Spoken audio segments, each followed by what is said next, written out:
Good afternoon. I'm Jim Ray with the Road to the Autry Masters. We're talking about the artists of the Masters of the American West. I'm happy to be here with John Fawcett. John is one of our artists. He focuses both on traditional Western work as well as Native American work. Interesting fact is that John started his career as a veterinarian. And we've got some people that are artists that have been taxidermists and have kind of learned about animals from that way. John learned about it from this way. Maybe he'll tell us a little bit about that. Welcome, John. How are you doing today? I'm great, Jim. Thanks for having me. I appreciate it. Thank you for coming. So I like to start these things by asking about your artistic upbringing. How did you come to be an artist? And tell us a little bit about that. Art was always just kind of a hobby for me as I was growing up. I was always drawing and painting in my spare time, and I always had a love of animals. So art and animals were around me at all times growing up. And my parents were very supportive of me, but I never really thought art could be a career. I thought it was an avocation, not a vocation. So I ended up going to veterinary school after college and opened a practice of my own in Pennsylvania, where my wife was from, and practiced, as I said, for about 20 years. And it was always, art was always in my life still, but it was a hobby, a way to release and to have fun in my leisure hours, which weren't very many initially with my practice. As I got more veterinarians and more people working for me, I had a little bit more time off, and I was, painting and drawing more and just had so much fun with it. And it all changed in about 1992. My wife and I went to my wife's sister's house and her family for Thanksgiving, and there was a Western art show there in Tucson at the time. And we went to this show, and I was just enthralled with all the Western art. I'd never seen anything like this before. I was used to Remington and Russell, but I didn't know any contemporary Western artists. So this was an invitational show, and I went ahead, and my wife encouraged me and my sister-in-law, you should apply to that show. And I did, and I was accepted the next year. And so I had a piece in the show, and it sold. And then that was kind of the start of my artistic, more professional artistic track, as you will. Mm-hmm. So you progressed from that point to where now you're in the Masters of the American West. How was that transition? How difficult was it to get from kind of that entry level showing off to operating in arguably one of the top exhibitions in the country? It took a long while. I was accepted into a gallery, and then another invitational show and another gallery. And pretty soon I was still practicing. So this was all on my days off and at night and weekends and so forth. So a lot of my artistic art friends at that time said, you really need to do this full time if you want to improve and get better over a period. And so I took that to heart, and it was a difficult transition because I had a thriving practice, and I didn't want to give everything away, but I had the opportunity to sell my practice, and so I did, and kept my license in veterinary medicine for a couple of years. And then I figured, well, I'm not going to go back to that. So I was in a few invitational shows, and I applied to the Autry show and was accepted to the Masters, and with the encouragement of John Garrity. And so that was in 2013, I believe, or I can't really remember, but anyway, it's been quite a while. I've been in the Masters, and it's been a great experience, and met some wonderful collectors and artists as well, and it's been a real gift. Yep, I've got one of your pieces right up here on the wall above me. I'll include that in the the video. It's the one of The dog. the dog sitting next door to a saddle, and very contented dog. Just out of curiosity, your veterinary practice, was that a farm and ranch practice, or was that more of a residential practice? I did equine at first and small animal, and then I just did small animal. Okay, good to know. But the veterinary education and practice really helped me with anatomy and physiology of animals, of course. And so that's a lot of what my work is, concentrating on animals as well as figurative work too. Yeah. But that really has helped me a lot. Now, a lot of our artists, I would say the majority of our artists paint in oil. Some paint in acrylic. I tend to think of you as a watercolor artist. Do you paint in other mediums other than watercolor? I started out in watercolor, and that's all I did for probably about 8 or 9 years of my artistic journey. And then I started branching out into oils, and now I do both watercolor and oils. And I really, a lot of people say, which do you like better? And there's no real easy answer there. They're completely different things. One's additive, one's subtractive. There's a completely different way, as you say, to paint with each medium, and there's really wonderful things about each medium that you can achieve with the other. In watercolor, you can achieve that fluidness and the blending of color and what they call happy accidents, hopefully, and just a luminosity with them. And you can't really achieve that blending with oils so much. But with oils, it's the thick impasto of the paint and the richness of the color and the depth of oils. So I might do several watercolors in a row, have all my watercolor materials out, and then I'll do several oils in a row. And I have both watercolor and oils for the Masters this year. I try to always have both mediums because I really like to do both. Excellent.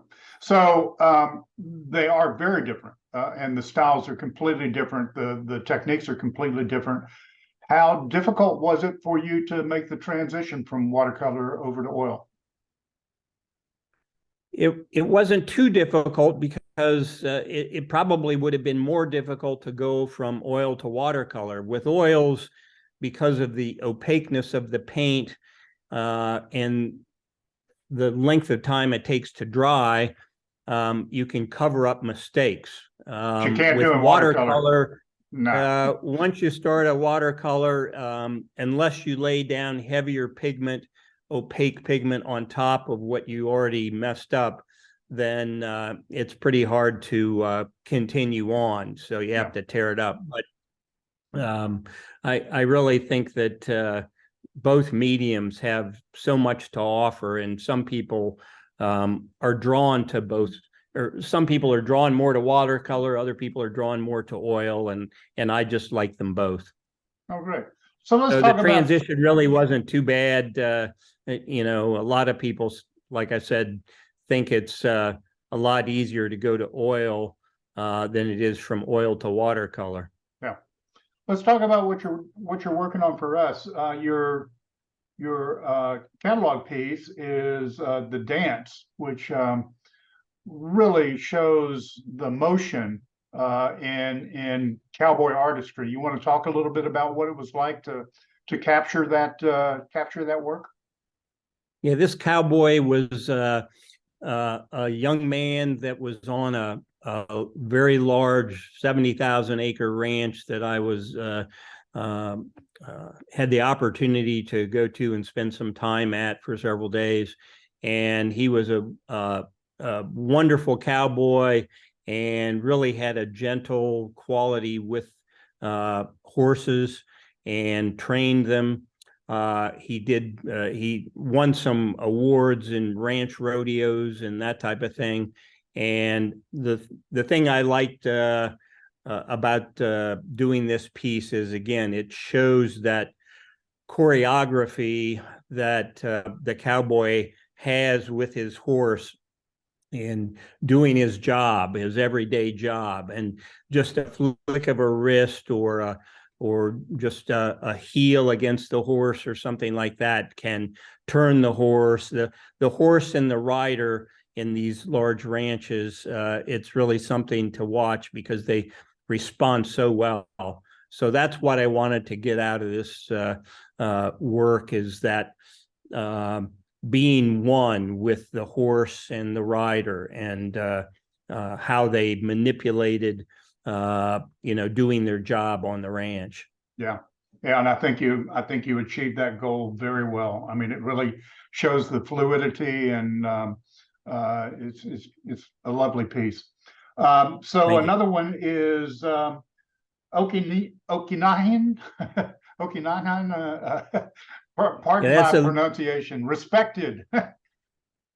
right. That's a Lakota word meaning respected. And in this piece, this Lakota brave was very regal. And in the Native American tribes, you had to earn respect. It just didn't come to you through the family. So this was a piece that this gentleman, in one of my photo shoots with Native Americans, which I do every year, he just stood out to me, and he had this regal look. And what I wanted the title sometimes comes before the piece. The title with this one, once I painted it, I knew that was going to be the title, because he was so regal and respected by the members of his tribe. Definitely. Moving Day is quite an exciting piece. What went through your mind as you tried to put this piece together? This is a piece with a lot of horses in it, and took me a good length of time to paint it. What I really liked about this piece was this moving day was moving the supplies from one camp to another camp on, again, a very large ranch in the West. And they did that with wagons, and they drove the remuda of horses along with it to the next pasture area, which was thousands of acres. And being drawn to animals and drawn to horses specifically, I was really excited about doing so many horses here, all different colors, and the way the sun was shining on them on this beautiful day. And it was just a magical experience for me to witness all you could hear is the thundering hooves of the horses, and the creaking of the wagon, and the traces of the wagons and the harnesses with the draft horses, and nothing else. No talking or anything like that. It was just the hooves and the wagons, and a beautiful day. Yeah, I can imagine. And your final piece is a Plains Native American woman on horseback. What's her story? Yeah, again, this is a Lakota woman, young woman, and she had her prize pony that she was riding, and she had again won the title of brave woman, because in a lot of Native American battles and also hunts, women were kind of in the background, but they did go in and help the braves in certain deeds, and sometimes they were awarded certain titles because of that. And she had won this name, brave woman, because of something she had done previously and helped the tribe. Well, there are four So I beautiful just pieces. like the stillness of Yeah. the piece, and the she was very she looked like her name. She looked brave and but very serene as well. Well, they're four beautiful pieces, and we're proud to have them in the Masters of the American West. So Thanks, Jim. when you're thinking about this, how do you know that you've got an idea that is worthy of the effort to try to turn it into a work of art? My ideas come from a lot of different areas, and one of them is research through books, certain ceremonies, for example, and sometimes it's my Native American models that have ideas that I haven't heard about before that I will research then and then depict those, again, ceremonies or certain people that are important in the tribe. For example, in moving day, that was an experience that I had on, I've been to a lot of the large ranches in the West that offer a glimpse back in time from 100 years ago, where things just haven't changed very much. And the ranches and the workers, a lot of times are family members, and these ranches have been passed down through 5-6 generations that started out as land grant ranches. So my ideas come from those different areas, either an experience that I've had or through research. And then I go ahead, and once the research or the idea is done, then I'll go ahead and do thumbnail sketches of what I want to depict, and then grow that thumbnail sketch into a larger painting. So it's kind of a process. Yeah. Speaking of process, you've been at this for quite a while. How has your process evolved over time? It's evolved by, again, the experiences I've had working with, cowboys on ranches and riding, in the mountains. We spend a lot of time in Colorado at our ranch there. And so as you evolve as an artist, it's because of the experiences you've had. And that's both with my Native American models and the experiences I've had on ranches. So my work has changed over the years. It's been refined. And I think, I'm always trying to grow and to learn new things and to have new experiences, both with models and, on ranches. Very cool.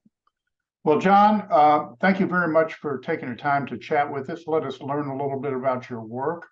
We look forward to seeing you. Hope to see you in Los Angeles in February for the Masters of the American West. Thanks so much for joining us here. Thanks. We will be there. I appreciate it, Jim. Look forward to it. Take care.